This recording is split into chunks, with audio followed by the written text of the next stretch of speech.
Good morning everyone, আমি প্রিয়াশা। দিনটি শুরু করলাম এক কাপ গরম জল, তার সাথে গতকাল রাতের ভেজানো কিছু আমন্ড দিয়ে। আর এনাদেরকে খেতে দেওয়া হয়, এরা খাবে কি, ঝগড়া করেই পারে না। আজ এনাদের দলে নতুন যোগ দিয়েছে এই হাড়ি চাচা পাখিটি। আমরা তো হাড়ি চাচা বলি, আপনারা কি বলেন? দিদিও চলে এসেছে কাজে। আর এটা যে আমি কি বানিয়েছিলাম সকালে আমি জানি না, ব্রেড, অমলেট, চিজ সব দিয়ে একটা হজপজ টাইপের বানিয়ে ফেলেছি। 3-4 দিন ধরে যেহেতু আমি পুকুকে স্কুল ছাড়তে যাচ্ছিলাম, আমার খেয়ালই নেই যে আমার সাইকেলে হাওয়া নেই। অগত্যা কি আর করবো, বেরোনোর টাইমে দেখেছি, সেই জন্য পুকুর গাড়িতে করেই দোকান পর্যন্ত চলে এসেছিলাম। এসেই দোকানটা পরিষ্কার করে নিয়ে ধূপটা দেখিয়ে নিলাম। আর ধুলোর কথা সে আর আপনাদের কি বলি, এ তো আমার রোজকারই কাজ, এসে পোছা আর এগুলোকে পরিষ্কার করা।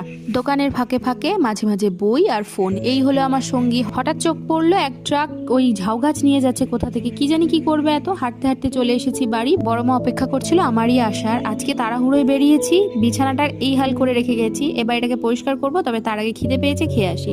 ছিল পেঁয়াজ কলি আলু ভাজা, শসা, লঙ্কা, কাঁচকলা খোসা বাটা আর মাছের ঝোল। ডাল ছিল, তবে শীতকাল আর বর্ষাকালে আমার ডাল একদমই ভালো লাগে। খাওয়া সেরে বিছানা গুছিয়ে বোরোলিন, শীতকালের সঙ্গী আর আমার সর্বসময়ের সঙ্গী বই, এই নিয়ে বসলাম। আজকের মতো